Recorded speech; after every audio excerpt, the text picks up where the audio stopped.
का सबसे बड़ा डिफेंस एक्सपोर्ट ये हम बहुत ही जल्द देख सकते हैं। आपने एक बात नोट करी होगी, पिछले कुछ दिनों में इंडोनेशिया नाम का जो ये देश है, जिसको आप मैप में देख पाओगे, ये बहुत ज़्यादा न्यूज़ में है। भारत के काफ़ी करीब देश है। ये अपनी कैपिटल भी चेंज कर रहा है और दुनिया में देखिए 13% जो मुस्लिम्स की पॉपुलेशन है, ये इसी देश में आपको मिलेगी। This country has the largest Muslim population in the world. और भारत के साथ इंडोनेशिया के बहुत अच्छे रिलेशन है। रिलेशन इतने अच्छे हैं कि 2025 में रिपब्लिक डे में जो हम चीफ गेस्ट को इनवाइट करते हैं हर साल, इस बार हमने इनवाइट किया है इंडोनेशिया के प्रेसिडेंट को। ना मुझे यहाँ पे एडमिट करना पड़ेगा, इनिशियली लोगों को लग रहा था कि 2025 बहुत ही एक इम्पॉर्टेंट साल है इंडिया के लिए। परहैप्स हम यहाँ पर मे बी डोनाल्ड ट्रंप या फिर किसी यूरोपियन लीडर या फिर परहैप्स किसी और बड़े कंट्री के लीडर को हम यहाँ पे इनवाइट करते। इंडोनेशिया साइज में बड़ा है, मगर अपने आप में क्या इंडोनेशिया इतना इंपॉर्टेंट कंट्री है कि हम इंडोनेशिया के प्रेसिडेंट को इनवाइट करें as the republic day chief guest? मैं आपको बता दूं, ये बहुत ज़्यादा इंपॉर्टेंट था भारत के लिए। और इंडोनेशिया के पर्सपेक्टिव से भी आप अगर नोट करना, उन्होंने प्रॉपर ध्यान रखा है इंडिया की सेंसिटिविटीज़ का। पिछले कुछ दिनों में इंडोनेशिया न्यूज़ में इसलिए था क्योंकि बताया जा रहा था, इनिशियली इंडोनेशिया के प्रेसिडेंट का प्लान ये था कि पहले ये जाएंगे भारत में to become the republic day chief guest, और भारत के बाद ये सीधा विजिट कर देंगे पाकिस्तान को। इंडिया ने कैटेगोरिकली इंडोनेशिया को ये कह दिया कि देखिए, हम लोग इंडिया और पाकिस्तान को डीहाइफनेट करके चलते हैं, मतलब कि हम वर्ल्ड लीडर्स को डिस्करेज करते हैं कि दोनों कंट्रीज को एज सिमिलर स्टेटस का आप देखें कि पहले इंडिया को विजिट किया, जहां पाकिस्तान को भी विजिट कर दिया। India is all together a different country, a humongous economy. तो आप इस तरीके का मैसेज में सेंड करिए कि हाँ, इंडिया को विजिट कर लिया, फिर पाकिस्तान को भी विजिट किया जा रहा है। तो इंडोनेशिया ने भारत की इस सेंसिटिविटी को समझा है और इंडोनेशिया ने अब अनाउंस किया है कि इंडिया को विजिट करने के बाद इनके प्रेसिडेंट ये सीधा जाएंगे मलेशिया में। ये अपने आप में मैं कहूँगा बहुत बड़ी डेवलपमेंट है। और साथ ही साथ एक न्यूज़ ये भी आई है कि इंडोनेशिया हो सकता है भारत को, एक्चुअली हो सकता नहीं है, मैं कहूँगा काफ़ी हद तक मामला डन ही हो गया है। इसकी बस जो ऑफिशियल अनाउंसमेंट है ये होनी बाकी है। इंडोनेशिया भारत को देगा अब तक का हमारा सबसे बड़ा export order, defence export order. और यहाँ पे हम बात कर रहे हैं $450 मिलियन रुपया ट्रांजैक्शन डील की फॉर ब्रह्मोस मिसाइल। ये देखिए अब तक का भारत का सबसे इंपॉर्टेंट डिफेंस एक्सपोर्ट ऑर्डर होगा। इससे पहले आपको याद होगा कि इंडोनेशिया के बिल्कुल साथ में एक और देश है, फिलीपींस। इधर आप लोग देख पाओगे, ये यहाँ पे इंडोनेशिया है, इंडोनेशिया के बिल्कुल साथ में ये कंट्री है फिलीपींस। फिलीपींस ने देखिए भारत से साल 2022 में ब्रह्मोस मिसाइल किए थे परचेस, और ये उस वक्त भारत की लार्जेस्ट डिफेंस एक्सपोर्ट डील थी।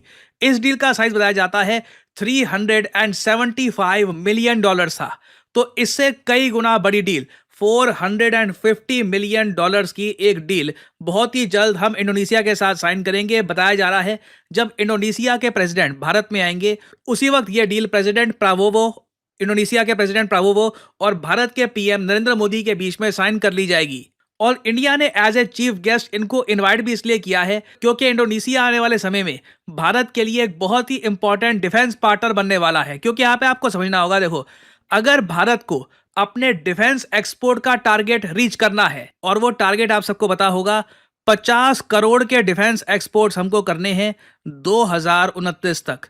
तो अगर ये नंबर हमको हिट करना है ना, उसके लिए बहुत इंपॉर्टेंट है कि हम आसियान देश, देखिए यहाँ पर इतने सारे देश हैं, 10 देश हैं आसियान के। इनमें वियतनाम आता है, मलेशिया, सिंगापुर, इंडोनेशिया, फिलीपींस है, थाईलैंड है, लाओस है, वेरियस कंट्रीज हैं, इवन म्यांमार है। हालांकि म्यांमार को डिफेंस एक्सपोर्ट्स तो हम नहीं कर पाएंगे फॉर द टाइम बीइंग, मगर इतने सारे देश यहाँ पे है, इतनी सारी अपॉर्चुनिटी है कि हम यहाँ पे इन कंट्रीज को मिसाइल्स एक्सपोर्ट कर सकते हैं। और आप एक बात नोट करना, इंडिया जब भी ये करता है ना, चाइना की तरफ से कुछ खास बड़ा रिएक्शन आता नहीं है। रीजन क्या है?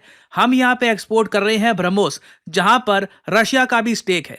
तो जब ये डील होगी, इसका बेनिफिट रशिया को भी मिलेगा, क्योंकि ब्रह्मोस की जो कंपनी है, ब्रह्मोस एरोस्पेस लिमिटेड, उसमें 49% स्टेक है रशिया का, 51% स्टेक है इंडिया का। तो जो ये सारा पैसा है, वैसे चाहे फिलीपींस की डील हो, इंडोनेशिया की डील हो, सारा पैसा हमको नहीं मिलेगा, यहाँ पे रशिया की भी कमाई होती है। इसलिए आपने एक बात नोट करी होगी, जब फिलीपींस कुछ परचेज करता है या फिर परचेज करने की कोशिश करता है फ्रॉम यूएसए, चाइना बहुत ज्यादा कड़ी प्रतिक्रिया देता है। फॉर एग्जाम्पल रिसेंटली एक बहुत ही बड़ी कंट्रोवर्सी स्टार्ट हो गई थी जब फिलीपींस ने यह डिसाइड किया कि ये लोग US made typhoon missile system purchase करेंगे।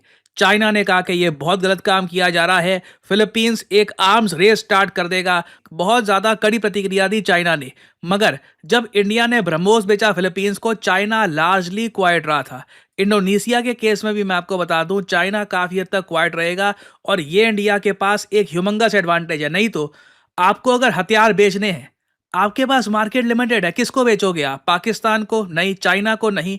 अफ्रीका में कई देश हैं जो आपके हथियार परचेज कर सकते हैं, मगर उनकी ये अभी प्रायोरिटी नहीं है। मिडल ईस्ट में तो देखिए आपके पास अपॉर्चुनिटी बहुत सारी है, मगर यहाँ पे ना किसी भी देश को आप कुछ एक्सपोर्ट करते हो हथियार, इमीडिएटली दूसरे उस कंट्री से आपकी एनिमिटी स्टार्ट हो जाती है। एग्जाम्पल के लिए आप लोग जानते ही हैं, हमने अर्मेनिया को जब कुछ एक्सपोर्ट किया, हथियार एक्सपोर्ट किए, इमीडिएटली एजरबाईजान के प्रेसिडेंट ने इंडिया को टारगेट करना स्टार्ट कर दिया कि इंडिया बहुत ज्यादा गलत काम कर रहा है। फिर अगर हम यूरोप में देखें, यहाँ के देश कोई big ticket Indian item purchase करेंगे नहीं। फिर यहाँ पे तो भूल ही जाइए, यह पूरा आप कह लीजिए यूएस डोमिनेटेड एरिया है। एक्चुअली पूरी दुनिया ही काफी हद तक यूएस डोमिनेटेड है in terms of weapons export. तो हमारे पास एक बहुत अच्छी अपॉर्चुनिटी है कि हमारे जो बिल्कुल नेबरिंग कंट्रीज हैं, यहाँ पे 10 आसियान देश, इनको हम लगातार हमारे वेपन्स एक्सपोर्ट करें। और इससे देखिए भारत को ना एक शांति यहां पर यह भी मिलेगी कि हमारे हथियारों का दुरुपयोग नहीं हो रहा। ये 10 के 10 देश एक गुट में काम करते हैं, आसियान नाम का एक ग्रुप है, और आपस में ये देश वॉर नहीं करते। ये कंट्रीज मिसाइल्स एक्वायर कर रहे हैं प्राइमरली चाइना से खुद को बचाने के लिए, कि कभी मान लीजिए चाइना ने कुछ बहुत ज्यादा अग्रेशन कर लिया तो इन कंट्रीज के पास कुछ तो होगा through which they can defend themselves. और एक पॉसिबिलिटी ये भी है कि इंडिया और इंडोनेशिया ये दोनों मिलकर इंडोनेशिया का जो सबांग पोर्ट है वहां पर भी डेवलपमेंट की बात करें। देखिए सबांग पोर्ट इंडोनेशिया का, यहाँ पे आप देख पाओगे, यहाँ पे आपको दिख जाएगा बिल्कुल जो इंडोनेशिया का नॉर्दर्न पार्ट है, यहाँ पे है सबांग पोर्ट। ये पोर्ट ऑलमोस्ट इंडिया का ही हो चुका है। इसको काफी बार इनफॉर्मली एक इंडियन मिलिट्री बेस भी कहा जाता है, क्योंकि इंडियन नेवी यहाँ पर रेडिली डिप्लॉयमेंट करती है। और इंडिया के पीएम और इंडोनेशिया की सरकार अब ये भी डिस्कस कर रही है कि जिस तरीके से भारत ने चाबहार को डेवलप किया है, किस तरीके से भारत सबांग को भी डेवलप करेगा। ये इंडोनेशिया के लिए भी काफी एडवांटेजियस है, क्योंकि एक ऐसा इलाका है ये जो इतना डेवलप्ड है नहीं। तो इंडिया यहाँ पर अपनी तरफ से इन्वेस्टमेंट करने को भी तैयार है। उसके बदले में ऑब्वियसली इंडियन मिलिट्री की प्रेजेंस यहाँ पर बढ़ती रहेगी। तो जो ये सबांग एरिया है ये भी बहुत ही ज्यादा न्यूज में रहेगा। इंडिया 26 जनवरी को सेलिब्रेट करेगा रिपब्लिक डे, और उस वक्त आप देखोगे बड़ी न्यूज सामने आएगी, बड़ी डेवलपमेंट्स होंगी बिटवीन इंडिया एंड इंडोनेशिया। उस वक्त मैं आपके लिए अपडेटेड वीडियोस लाता रहूंगा। और